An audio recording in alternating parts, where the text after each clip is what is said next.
it's a little bit of a demonstration based upon the shem-ha-mephorash coins that we received from Frater Setnakh. After I did the review of these absolutely wonderful cards and breathtaking coins, I couldn't help but get my hands on it, or I couldn't help but explore it a little bit myself to really kind of get more of its juices going, so to speak. Now, one of the things that I loved, as I mentioned inside of the review, is the nice way that Frater Setnakh offers us a method to utilize these coins, which then act as almost like a existing materialization or manifestation, grounding the essence of the sigil for the specific angels of the shem-ha-mephorash down into our practice. Now, if you're very unfamiliar with the shem-ha-mephorash, let me describe a little bit of that today, and let me also offer a little bit of guidance to the technique and method that I will be demonstrating as I go through that process directly. So sit back, relax, and remember to live deliciously.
Now, the shem-ha-mephorash, or what is oftentimes referred to as the explicit name of God or the divided name of God, has varied correspondence. It's believed that its roots was given to mankind by the archangel Raziel, depending on the roots that you're looking at. We find the shem-ha-mephorash specifically in Exodus 14, verse 19 to 21. These three paragraphs, or these three lines basically written out in a specific way, offers us these 72 keys, which then is evolved through Kabbalistic correspondence to have the attributions at the end of them as El or Ha, depending upon what is usually ascribed as the form or gender of the force. Now, this then provides us with the divided name. And the divided name can be seen as a deepening, if you will, of the more classic tetragrammaton or four-lettered name of God. There's also variants of this that calculates to the 12, which again corresponds to the zodiac, the 22, which corresponds again to the Hebrew alphabet itself as a whole, the 42, which can also be seen as the Gates of Solomon, which is oftentimes used in attribution to the planets at a more expanded level, and then the 72. The numerical values of these are profound and in and of themselves offer many different kind of roots to it. Now, Frater Setnakh created these sigils, or created these coins specifically, drawing the actual patterns from the original arsenal manuscripts. Now, this is then further progressed throughout the development of the ages, where we see the introduction of the Hermetic Order of the Golden Dawn, actually taking this concept and creating a very mature magical system of correspondence and contemplation, really taking that further in a deeper area. And we find this in the Wera documents, or the inner order arena of the Hermetic Order. Now, inside of this, there's a lot of mixed views from different people around the practices of these, obviously depending on the sources that you choose. Nick Farrell, in his book on the shem-ha-mephorash, says that these are not the best ones necessarily to work with, and the only reason he makes that statement is because there were claims about suicide or depression in association to people that practice this. Now, again, there's many things that can be said about this. This was a very early time. Psychology was, and psychiatry was pretty much a budding and young practice at the period. It was really just kind of starting to kind of get wings. So there could have been a number of factors inside of this, but this is his argument, at least, on why in his book he uses sigils created based upon the rose cross practice, or the utilization of the rose cross system. If you're unfamiliar with that, you can find, if you're a member of the Cult of You, in the Lord of Lies section, we explore various systems based upon that method for creating and producing sigils. But you can find them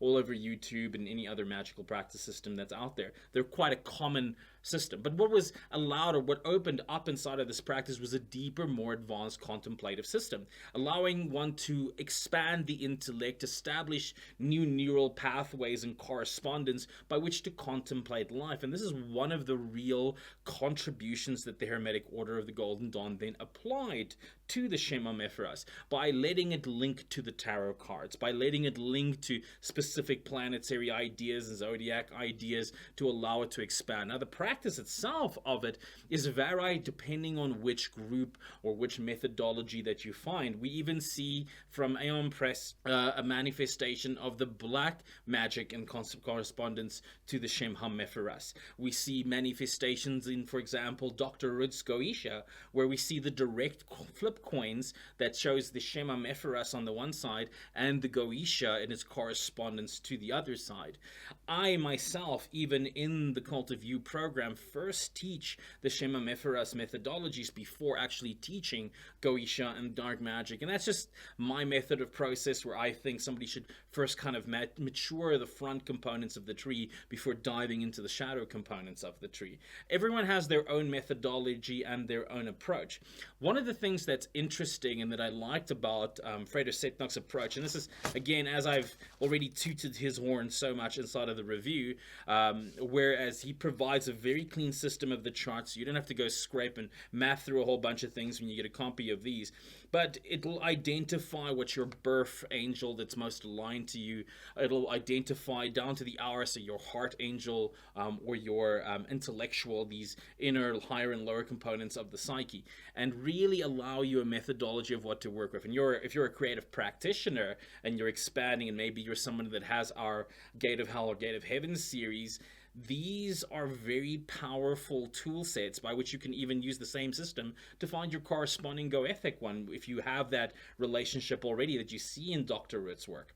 Now, one of the things I want to kind of explore here is that there are many ways to manifest this ritual. I have many stories that I've experienced from other people and other practitioners that have done this, but what I'd like to say is just to forget all the stories and to take your own exploration. I will, however, highlight that the work of the shem-ha-mephorash is not necessarily a neophyte practice. It's not a place where you should really begin if you're completely new to the practice. You should already be familiar with a lot of the theurgic-based ritual practices that we see quite common in books like Modern Magic by Michael Donald Craig, or any of the books by the Ciceros, and any other Hermetic kind of Golden Dawn-based approaches that are out there. These will help you kind of establish a lot of the foundational and inner work that is necessary in order to open up when you begin those practices. The angelic forces can be quite intense, and it's not a case of, them being all love and light. They can be quite dangerous and difficult to work with.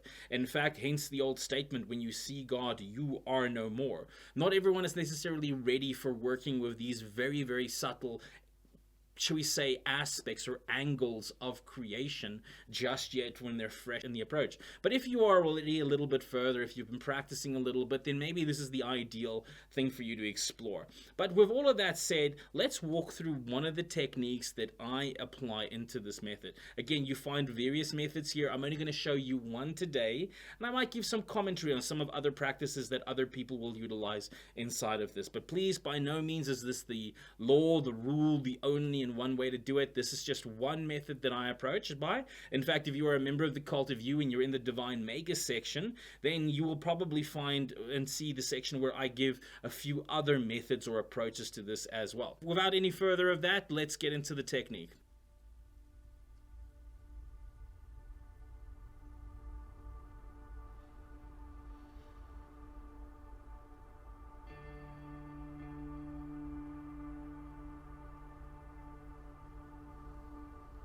So when I'm starting off my process, I have done the essential inner work related to this. In other words, I have probably fasted for a day or two, and it's just the reason I do that is because I find that whenever the body is very addicted, it's still kind of letting sugar go, or it's still processing food.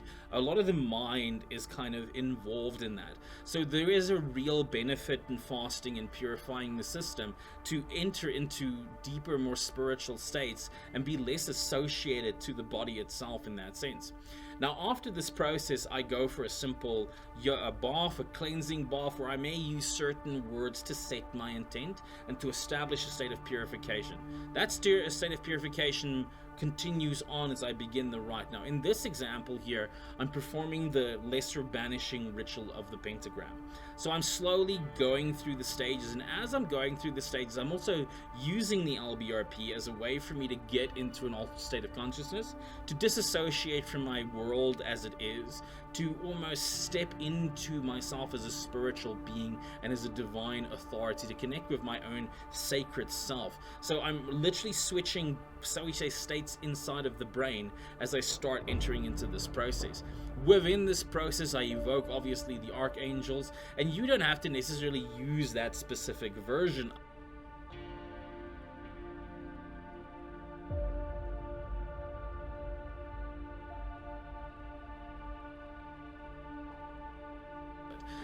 In Israel Regardie's Middle Pillar book, he provides a Greek version, an Egyptian version, and several others. And you, as long as you understand the core principles of the LBRP, you can adopt different ones. However, if you're just starting, I recommend just sticking with one until you've got the technique down.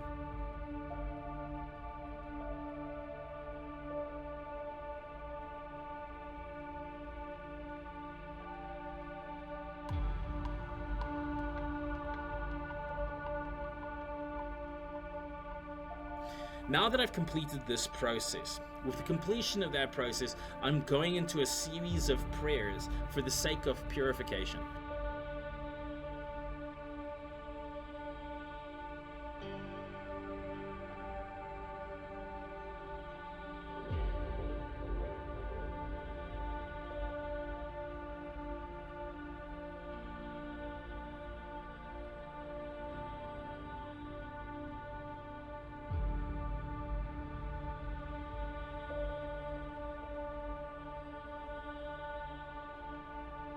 I'm trying to purify myself from any unwanted desires, any contradictions in my vibratory tone. I don't want to have mixed intentions, so to speak, or self-doubt entering into my practice. I'm trying to create a sacred sense between myself and the divine in order to establish that. It also allows me to feel pure, to feel worthy, to feel welcoming of that. So that's really what I'm after. I'm trying to generate that emotional state, at the same time deepening my state of trance and entering into the experience at a more intense level.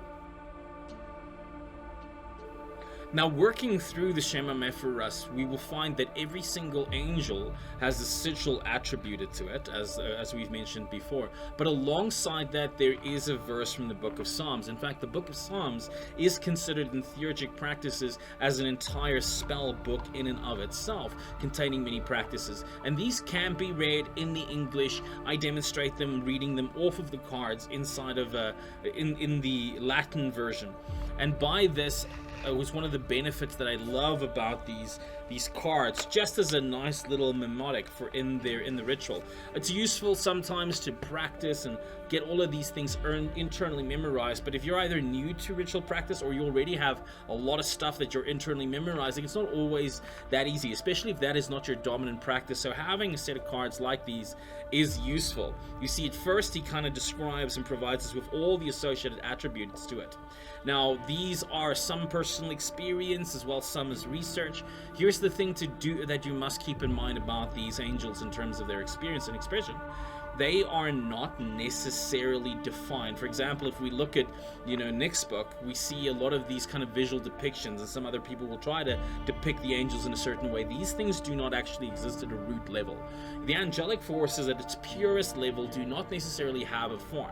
In fact, this gives us a very good insight into one of the big problems in mysticism and spiritualism, especially with the New Agers or the new neo-satanic movement practices that are out there. People become very biased over the image or the appearance of an entity, but this is literally not how the functional forces work. These are forces, these are intelligences that are at a deeper level of creation beyond the time and space modalities of form. They are functions, if you will, of the collective mind. They're entities of deeper spheres of creation. They don't necessarily need a single form. A nice insight that I'd like to use is the concept of what's your spirit guide, right? You may say your spirit guide is an Indian or a Muslim or a Christian or a whatever. It really doesn't matter, because the fact is your spirit guide has probably had multiple lives. Why should it choose one form? Or it's had no lives. Why should it limit itself in form? The form by which we experience the entities is simply a vehicle by which it represents ideas to us. If to you the forms that represent these states are at a certain level, that's probably the form that it's going to inhabit, it's going to manifest through. Not because that's its actual form, but that is how your creative imagination, your tiferet, your, shall we say, subconscious door actually interacts with it. And it can be a useful tool to have some of these, but they're templative. They're templative tools that we utilize to allow the unconscious and these deeper dimensions of reality that go beyond the unconscious to communicate forward to the conscious mind and change that so that inner level of communication will work. This is why it is far more important that the magician is developed, that has done their inner work, done their personal therapy, so to speak, than the words that are being utilized in the ritual. However, there is the difference between low magic and high magic, and this is the forcing almost of activating these tiers inside of us versus doing the inner work. The ideal is both, but the perfection is oftentimes referred to as high magic or theurgy, by which we work or transmute the inner experiences to create these others. Now inside this stage, I'm starting to use the angelic name as a mantra, and I'm contemplating by placing the sigil against my forehead, and this is really just to almost, sometimes I will touch it, I will move my fingers across it. This allows me a way to kind of remember the sigil. Again, some of these sigils are a little bit more complicated than your standard rose cross symbols. So sometimes you may need a reflection, and it is okay to, while you're in the trance, step down and quickly look at the sigil, reflect on it, and then recreate it in the mind. Or to begin even off by staring into a trance, into the sigil, to begin to activate it, to get that almost double vision that allows as a sign that you're in an altered state of consciousness. But from there, it's a big listening within, opening within to the impressions and the energy that comes through. Inside of this, I didn't ask for a specific one. I opened up the intentions for something for everybody listening and experiencing, and that was simply what came through inside of that release. I was guided, I felt where the energy was the most intense, and that is the one that I went for.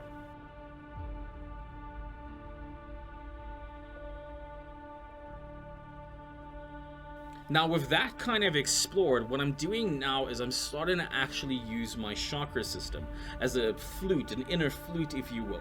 So instead of simply visualizing the sigil, I understand a very simple principle, that my mind almost operates as a form of geometry. And whatever at the core of that is my identity. My identity sits at the seat of my mind. So I'm trying to change my experience of self almost to become the sigil, to become aligned, so I can find a form of, shall we say, psychic rapport with the force that I'm trying to connect with. I'm trying to match its vibration as much as it can.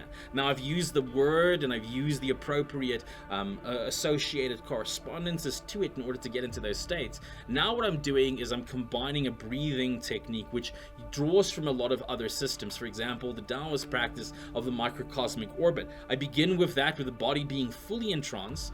Now, with that fully entranced, I begin to circulate, drawing the energy up my spine by inhaling and squeezing the pubicosis muscle, drawing that energy in what Taoists refer to as the upward draw, that energy all the way in the back of my skull, into my brain, circulating it, and then drawing it down as the tongue then connects to the soft palate, and that's then drawn down the body, and this internal loop gets created. That's my first stage where I'm trying to transmute the energy.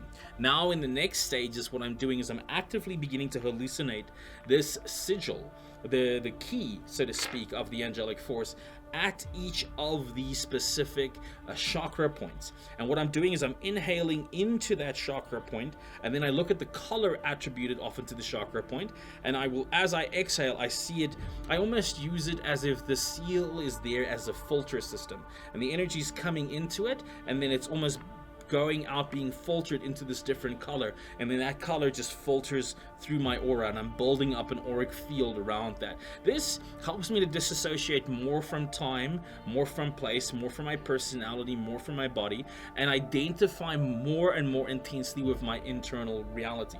The inner world is becoming actively more real than the outer world for me at this point, and during that specific process, what starts to occur is a massive altered state of consciousness. This altered state of consciousness then allows this, with this added energy, that I'm actively breathing. So I'm using breathing techniques. And if you're familiar, if you're in the cult of you, please reflect back to the energy matrix, where you'll find some more breathing techniques to utilize in conjunction with that. Now, inside of that practice, what I'm doing is now I'm moving, once it's really in, then I move to the next one, then I move to the next one, and I do this all the way. You can do it to the crown. I find that's more effective for a materialization if the qualities of this entity I want to bring into my life, or if I'm just trying to get contact with the entity, I will oftentimes bring it up to just here or here. Now, it's very important to note that in spiritualist manifestations, the actual gate for psychic materialization is actually the solar plexus. That's the area utilized as well for the materialization and the manifestation of spirit. But for direct contact or communication on the telepathic level, it's actually more the throat center. Deeper visualizations will be the third eye. Now, please don't make that a religious thing and say that this is how it works. Your nervous system evolves as your magical practice does, and as that does, the correspondence will slightly shift and tune as your own fundamental interpretation of reality starts to match these archetypal patterns within creation and within the magical practice. Well, there you go. So that is a complete and interesting base journey. That's again one of the methods that I like to utilize for not only a practice with this, but even when I work with Goethic forces or any other forces. Now, I do recommend that there is a healthy way that you approach this practice, which is the classic way the initiatory systems have always been laid out. You first start working through your elemental dimensions, right? Your king, warrior, magician, lover, your attachment wounds, all that stuff. Check out my talk on the elements within to really see a little bit more of what I mean in that area. But then once you've got that then opens you up to the planetary dimensions behind those aspects. And it's not a case of you can't make contact with these other forces or these other dimensions. It's just, if you do, you oftentimes don't have the awareness because you don't have that sensitivity. Even if you look at my interview with Aileen Day McCusick, we talk about the tuning fork. So we speak in that interview specifically about how she had to develop these deeper levels of sensitivity by overcoming her own blocks, her own childhood traumas, her own projections that numbed her from those dimensions. The same thing is true on these areas. It's just that the spiritual forces exist at a far more subtle level of creation. And for us to get in tune with that, well, let's be honest, if you're not yet in tune with what other people's intentions or things are, really hearing at those deeper levels can be quite cumbersome and complicated. Now, there's many other, as I said, methods or approaches to this. One method is to actively visualize each of those Hebrew letters inside of the heart and then use that in the same vibratory formula that is often utilized inside of the Hermetic order. Now, another one is actively, it's stated, I've seen practitioners that claim this. I've heard very outrageous stories of people manifesting incredible things with this technique. I personally either don't have the cognitive ability to do that yet, or the patience or the time, but it seems like quite a challenge, and that is to visualize and activate each of those sequences, either the Hebrew letters or the Hebrew letter, the core one, or the sigil around the aura in a very specific way. And by doing that, the practitioner suddenly starts to open up to these different fields. Now, there's obviously a lot more other practices. You'll see some of the Martinist movements where they actually set up a sequence of prayer that goes through each and every one of the 72 fold, and they basically do a 5-degree turn around everything. And that's also why we see the 72. The 72 corresponds very much to the astrological, so we say, segregation of spaces inside of the zodiac wheel. And that's why that's such an important thing, but it's also something that I believe is far more effective if that is part of your narrative. In other words, that works in a system that you work. And one of the big problems is a lot of people try and mix and match too quickly. And it won't work if you do it that way, because you're not actually activating your own internal system. You're not working with the stuff that set up your subconscious. It's at the unconscious level that we're trying to do magic, trying to do work and change work in order to get in touch with areas further than that. So if you have a lot of contradiction and mix of information at these most basic levels of your data, you're not going to get the energy. You're not going to be clear enough in the intention. So it's very good to just pick a system and then work that system and get good in that system before moving on or adapting into other areas. Any martial artist knows that you can't just start every martial arts and expect to be a mixed martial artist. You have to go into one specific field, really get good at that, or at least understand the mechanisms enough, and then go into the next, and then into the next. And then after years and years of practice and discipline and dedication, then only do you come to a space where you now start to see overlapping patterns between the others, and that is when you start developing your own unique system. The problem in today's, shall we say, occult society is everyone's trying to be super clever and come up with their own systems to demonstrate their own significance because they haven't worked on that psychological issue yet, and end up not getting any results and then losing all their belief and their faith in the magic practice as well as in themselves. This is simply a matter of bad education and the wrong approach to the arcane arts. So don't be a victim of that same approach. I hope this experience, this journey, and this little bit of a demonstration was insightful. If you're into this, if you want to learn more about this, do sign up on the Cult of You. The Divine Magus is where I go into a lot more detail with this, including covering each of the angelic forces inside of the process, along with the inner temple work. But if you're familiar with this, you can also see during the practice, besides these incredible coins, if you find the altar cloth and the beautiful pieces that I utilize, those are available depending on when you're watching this video. We are in the process of creating a bit of an online store, not only for our own products but also for other people that we work with to release their products to the community.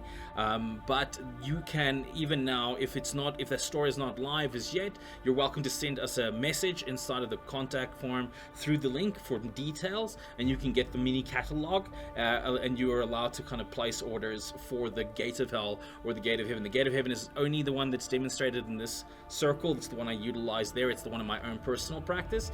The Gate of Hell will cover in a future episode, as that's a little bit more intense and also requires a bit more experience. But that was it. Thank you very much for enjoying today's episode. Remember to leave a like, follow, and subscribe. And if you're interested in working with me directly, I have my daemontorship program available that covers not only the magical arenas, but your branding and your business, your entire life, to really take you to that next level. It is an intense commitment, but it creates intense, powerful results. And you work with me actively, weekly, throughout Scrum and sprint-like fashions, where we not only help you master your magical area, develop your own internal grimoire, contact with those areas, but as well create the business of your dreams.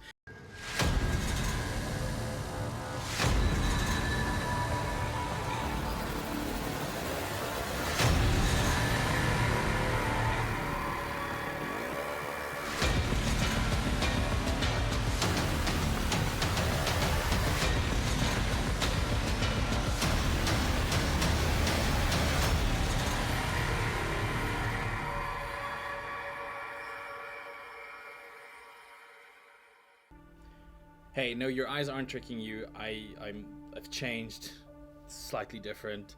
I left. I thought I had a good share, and then as I left, I realized, you know what? There's a few more things I wanted to say about this subject matter, and just maybe an announcement that I wanted to share with you as well. So I wanted to say that one of the things that I really liked about this, and again, I want to give you a little bit of a tool set in case you can get your hands on this, and also if you can't. Now, fundamentally, having something as well crafted as these, really beautiful, high quality coins to work with is truly a gift. It's absolutely a gift. And again, I'm a big supporter of Frater Setnakh's work. He's a friend, and I like the way he approaches his craft. Hence why I'm so happy to support him and his ideas, and also why I use these tools in my own ritual practice.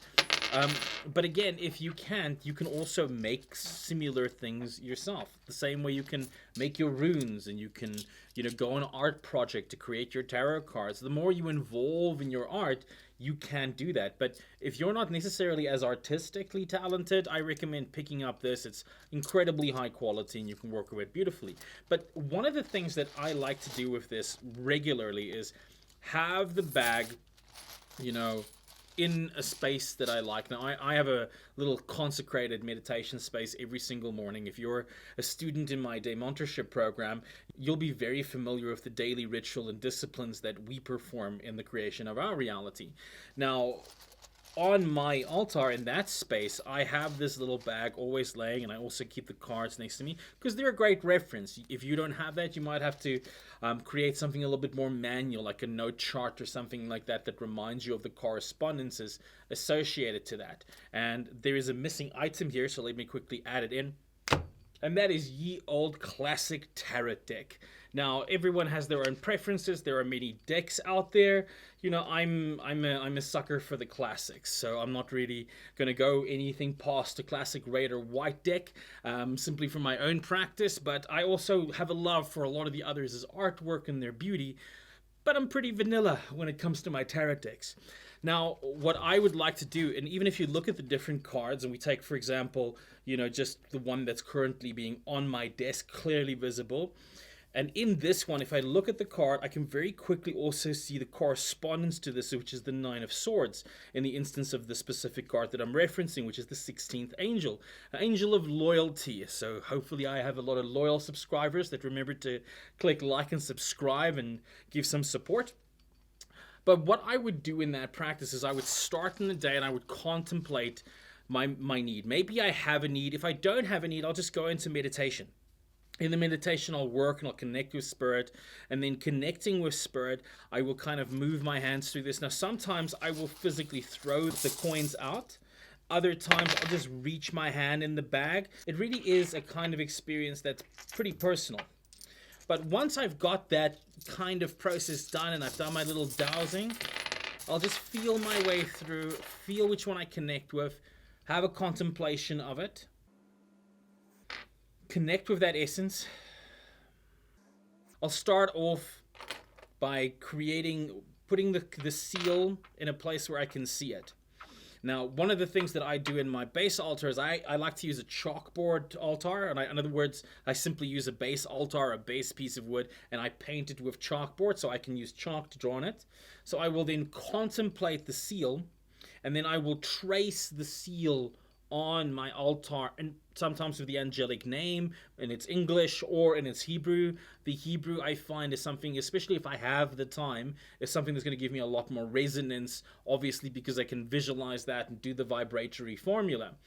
Then I will go for a period of time contemplating it and just charging and just focusing on the seal so I can activate it. And many of you know one of the key ways to just open up the seal is to just stare at it and almost get that old double vision effect that you used to get when you had to stare on these little kind of mental experiments. But there is a moment where the sigil kind of activates, or it becomes transparent or multi-dimensional, if you will. That opening of the key that really connects the psyche to it.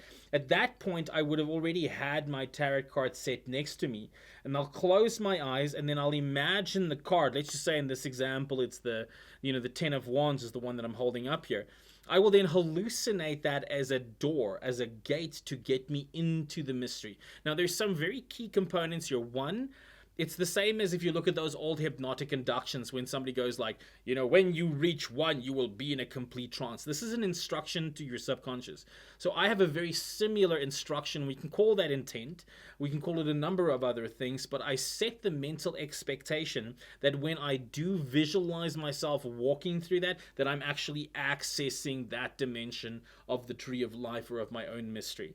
And in the beginning, I may not have a lot of stuff to go on. So what I'll do is I'll start to simply hallucinate, portions associated to the card, ideas associated to these items.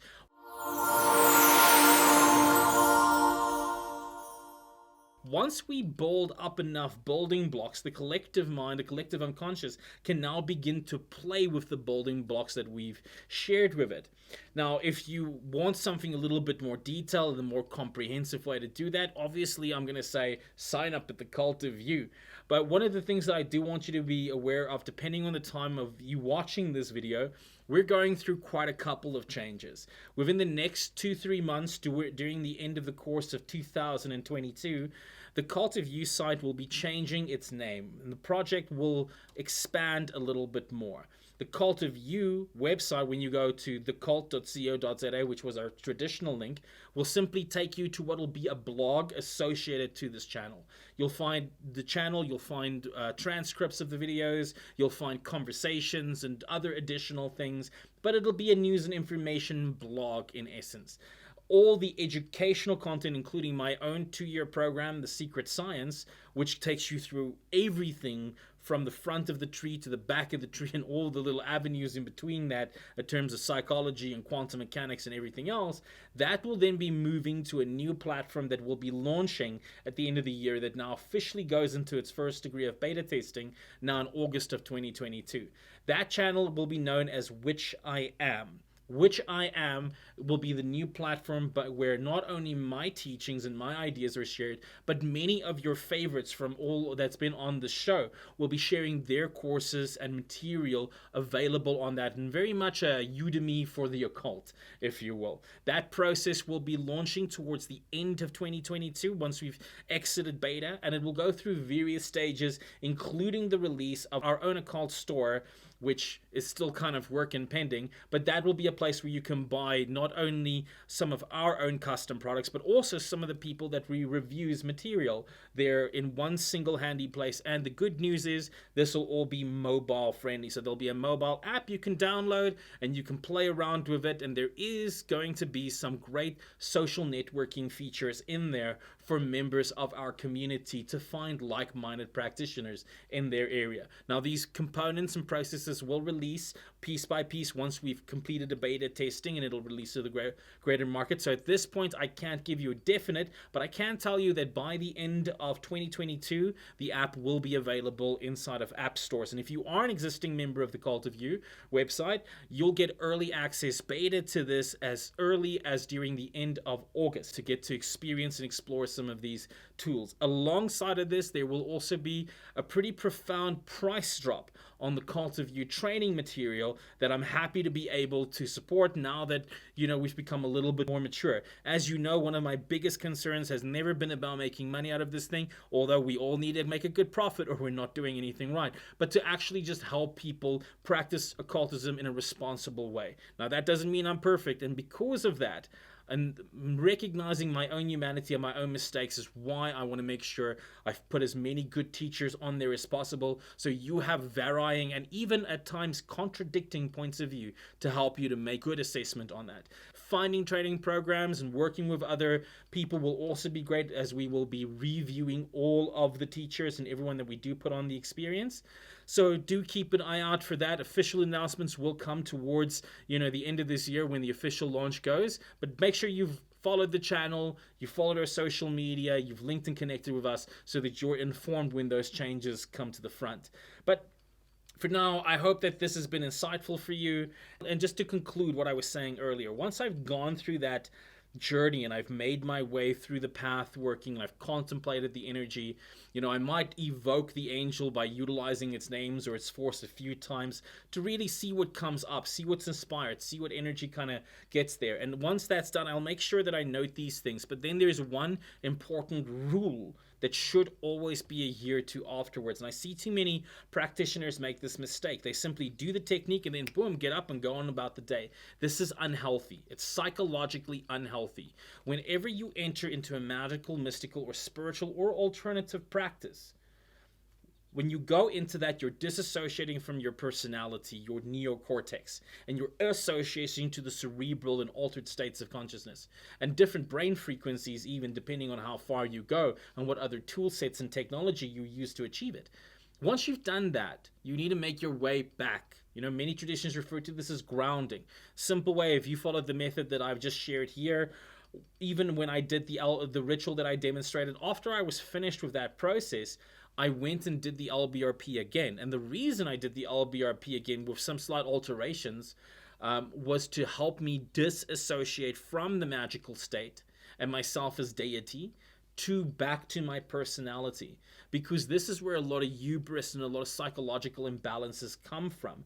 People go into these altered magical states and then they don't ground themselves and they forget, you know, at the end of the day, we're gods with anuses. You know, we might have access to divine probabilities and archetypal states of consciousness that are far beyond the current day-to-day life, but you're still going to have to leave that, and your body's still probably going to die, depending obviously on what year you live, going with the speed of technology today. But we need to be realistic. You need to kind of come back to being a human, that you have to develop that personality, which is the vehicle for you to operate and engage with other people in a functional, healthy way that allows you to grow businesses and relationships. We need to be divine and mundane. We are not gods. We are hybrids. You know, we're a blend between the mortal and the divine, and we must never lose sight of that, because otherwise we're going to create dissonance between our Kether and our Malkuth, and we're never going to unite the two, which is what we're trying to accomplish within Da'at. That mystery is essential. So when you've done that meditation, go back the way you came. That's what I always say. So if you saw the tarot card, used it as a key, step back out of it. Simple as that. And once you've done, you made your way back down the mountain, go do something completely mundane, ground yourself, reassociate to the world. That's really the key. Visualizing yourself and the earth connecting is not grounding yourself, no matter what that hippie teacher in the New Age Museum is telling you. If you're using imagination to exit a mental state,